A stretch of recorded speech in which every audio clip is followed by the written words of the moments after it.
A couple of months ago, I was honored with the pleasure of listening to my oldest brother tell a story from back when he was 5 years old. I would have been maybe about a year old at the time, which would explain why I never remembered the story. But he remembers it vividly. And once you hear the story, you'll understand why. And you'll understand what the lessons are in the story. So at 5 years old, Mike, my oldest brother, was with the rest of the family out at our family cabin in northern Michigan. And Mike decided that he was going to take it upon himself to go fishing that day.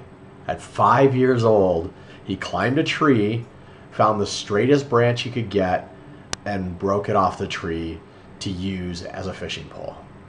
Went out to the shed in the back of the cabin and found some string to use, found, of all things, a safety pin to use as a fishing hook, and dug up his own worms out of the dirt in the backyard. Once he had all of his equipment together, he went down the beach a couple of houses from where we were to what we always knew as kids as the Brown Dock. And you can imagine where that name came from. Of course, the dock was painted brown. But the thing about the Brown Dock that was most important to this story is due to its size and the shade that it provided from the sun, you could go there on any given day and there were a ton of fish under this dock. Even as I got older, I remember taking excursions down to this dock and just to look at the fish. So back to my brother. My brother goes down there with all of his equipment, all on his own, and throws his line into the water. And the water is so abundant under that dock, the fishing is so abundant under that dock, that he's pulling up fish left and right. Literally pulling them up left and right. And he remembers pulling them out one by one and putting them on the dock. At the time, he wasn't old enough or smart enough or knowledgeable enough about fishing to have a fishing creel. What we would know is that little wicker basket that you see fishermen carry on their waist or carry in their boat. He didn't have that with him. So he was just piling the fish up as best as he could on the top of the dock. And as you can imagine, as he got more and more fish, it got to the point where the pile got so big and the fish were active enough that they would flop out off the dock and back into the water again.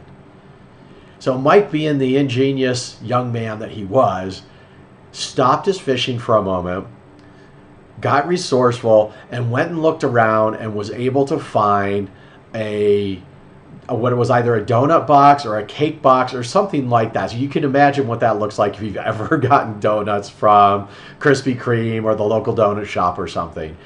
So he got this donut box, brings it back over to the dock, takes what fish are left on the dock, puts them into the box. Now he's really got something to keep his fish safe, and he's still got more room. So Mike goes back to fishing once again, and again, the fishing is just as abundant as it was the first time around. Pulling fish out after fish, and before long, he's got that box full to the point that now the fish are flopping out of that box onto the dock and back into the water. At this point, Mike realizes that that's about as far as he really needs to go for the day. Picks up his box of fish, his other equipment, the tree branch with the line and the safety pin for a hook on it, takes his box of worms with him, and heads back over to the cabin.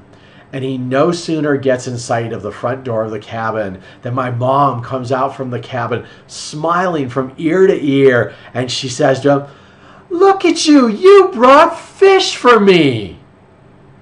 And you can imagine the smile and the excitement that my brother had from that moment. Even right now, me relaying this story to you is giving me goosebumps. Not only because it's a family story and it's something so near and dear to me. Gosh, I'm getting a little teary-eyed just from this story. What really brings it home is that my brother Mike just last year retired from the Missouri Department of Fish and Game with a PhD in, of all things, fisheries science. I didn't even know that such a thing existed until he enrolled in school for it. But this guy really found his passion in life and always followed his passion until his retirement. And even today, he spends his days hunting and fishing and doing all of the things that he loves in retirement. But the message that's hidden in this story, if you haven't figured it out already, is that when you take somebody that has massive, massive levels of success in doing any activity, and you connect it with somebody like a mentor or a teacher or somebody that's held in high regard to that person, like my mom was to my 5-year-old brother, that celebrates them for having that massive amount of success and helps them to celebrate it themselves, that person is bound to be passionate about that for the rest of their life. So what is it in your life for yourself that you can do to celebrate the wins that you have and what you're doing on a day-to-day basis?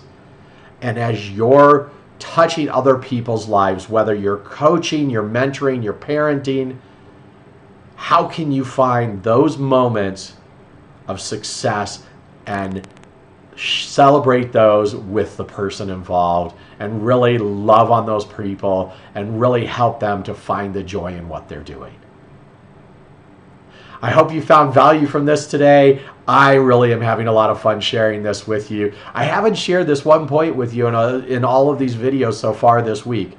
I am on a mission that I am providing you with 30 days of content-full videos for the next 30 days. So today, this is number 7. So I'm 1 week into it, 3 more weeks to go. 30 days is going to be easy, actually. I'm having so much fun doing this, and it's going to go way beyond 30 days. Thank you very much for taking the time to take a look at me. I'm Rob Rell. You can find me at robrell.com, on Facebook at Rob Rell Blog. Thanks again. Have a wonderful day.